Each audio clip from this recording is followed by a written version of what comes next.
Ada seorang sahabat bernama Thauban. Ini Masya Allah, Thauban ini rajin sholat berjamaah Pak. Sahabat Nabi, sangat soleh, rajin ibadahnya, dan tidak pernah meninggalkan ibadah di masjid. Dan posisinya selalu pojok kanan. Pojok kanan. Tapi niatnya bukan ingin mojok. Niatnya bagaimana saya bisa khusyuk ibadah dan tidak mengganggu orang. Karena biasanya posisi di pojok itu pada umumnya tidak banyak singgungan dengan orang lain. Tidak banyak singgungan dengan orang lain. Maka Masya Allah, maka ketika datang ibadah, ramai masjid dan sebagainya, sampai satu ketika, saya persingkat, dalam sholat subuh, beliau tidak datang. Ditunggu oleh Nabi. Sampai Nabi bertanya begini, kemana Thauban? Radhiyallahu ta'ala anhu. Kemana Thauban? Tidak ada yang tahu. Sampai ketahuan oleh Nabi itu. Jadi satu orang nggak datang aja, oleh Nabi ketahuan, di sebulan kemana nih? Nggak ada gitu. Tapi sahabat mengatakan, kami tidak tahu ya Rasulullah, kan? Apa yang terjadi? Ditunggu oleh Nabi. Saking seringnya sholat berjamaah, Nabi tidak ingin orang ini ketinggalan.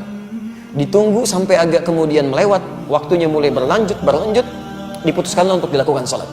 Ya, karena dikhawatirkan habis waktu subuhnya. Sholat ditunaikan, selesai menunaikan sholat, diputuskan untuk menengok sahabat tadi. Perhatikan, orang sering ke masjid, tidak ada di masjid, Nabi masih mengajak sahabat untuk menengok. Itulah jamaah. Anda tahu ketika menengok itu, ditelusuri jalan ke rumahnya, itu ternyata jarak yang ditempuh 3 jam. 3 jam.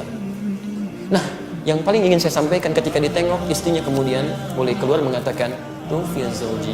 Aina Thauban? Kemana Thauban? Kata Rasulullah SAW. Kata istrinya, Laqad tuwfiya. Dia sudah wafat. Meninggal. Lalu Nabi berkata, perhatikan kalimatnya, apakah ada yang terjadi sebelum dia meninggal? Baik, ini yang harus kita catat. Apa yang terjadi? Kata istrinya, saya tidak merasa ada yang istimewa, tapi saya tidak memahami 3 kalimat yang diucapkan. 3 kalimat. Apa itu? Nah, ini hikmahnya yang harus kita tangkap. Sebelum beliau meninggal dalam sakaratul mautnya, beliau mengatakan, kenapa nggak lebih jauh lagi, katanya. Kalimat pertama, saya tidak paham itu. Kalimat kedua, kenapa bukan yang baru, katanya kan? Kenapa bukan yang baru? Dan kalimat ketiga, kenapa tidak semuanya aja? Tapi Rasulullah SAW tersenyum, lantas menyampaikan, turun berita dari langit menyampaikan, teman-teman sekalian, ketika Thauban mengatakan kenapa tidak lebih jauh lagi, kita mesti pahami, sebelum seseorang meninggal dunia dalam sakaratul mautnya, itu akan ditampakkan keadaan amalnya.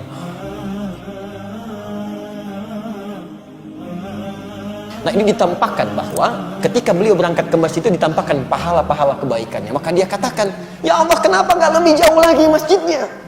Sehingga ketika saya jalan itu mendapatkan lebih daripada itu. Bukankah langkah pertamanya mengangkat derajat di sisi Allah? Langkah keduanya menggugurkan dosa yang di bawah. Masjidnya tempatnya 25 lebih bagus daripada tempat biasa. Yang satu keduanya 500 tahun, dua ketiganya 500 tahun, tiga keempatnya 500 tahun. Kata sahabat Thauban, ya Allah, kenapa nggak lebih jauh lagi?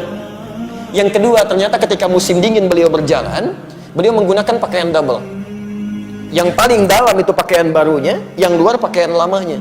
Di jalan bertemu dengan seorang kedinginan, maka dilepaskanlah pakaian yang luar yang lamanya, dipakaikan pada orang tadi supaya tidak kedinginan. Ketika ditampakkan pahalanya, beliau berkata, ya Allah, kenapa bukan yang baru yang dulu saya pernah berikan? Kenapa bukan yang baru? Allahu Akbar. Dan terakhir mengatakan, kenapa bukan semuanya? Karena beliau terbiasa bersedekah pada orang, memberikan kebaikan-kebaikan, kadang-kadang berbagi dengan orang lain. Ketika ditampakkan pahalanya, Allah, kenapa nggak semuanya aja dulu saya kerjakan? Ada penyesalan dalam jiwanya. Anda bayangkan, seorang sahabat mulia saja masih menyesal dengan amalnya, maka bagaimana dengan orang-orang yang belum sempurna kebaikan-kebaikannya seperti itu? Jangan sampai meninggal dunia lantas dikatakan fa'asaddaqa wa aqum minas shalihin. Beri kesempatan, ya Allah, walau sebentar, saya ingin berbuat baik, saya ingin berbuat baik, saya ingin berbuat baik. Zaman dulu tidak ada kendaraan bahkan untuk urusan sepeda. Kendaraan yang saya maksud bukan hewan. Sepeda nggak ada, motor nggak ada, mobil nggak ada. Jarak dari rumah ke masjid 3 jam. Yang masjidnya tidak ada karpetnya, langsung tanah. Yang tiang-tiangnya pelepah kurma, yang atapnya dari daun-daun kurma. Masih mau ke masjid dengan jalan kaki. Sahabat mulia, luar biasa, dekat dengan Allah, ke surganya begitu dekat. Jarak rumah ke masjid jauh dengan masjid seadanya, masih mau ke masjid menempuh langkah 3 jam. Dan masih ditengok oleh sahabat. Anda bukan sahabat Nabi, tetangga Nabi juga bukan. Masya Allah, surga belum jelas sampai hari ini. Kan hisab masih menegangkan, amalan berantakan, kurang apa lagi?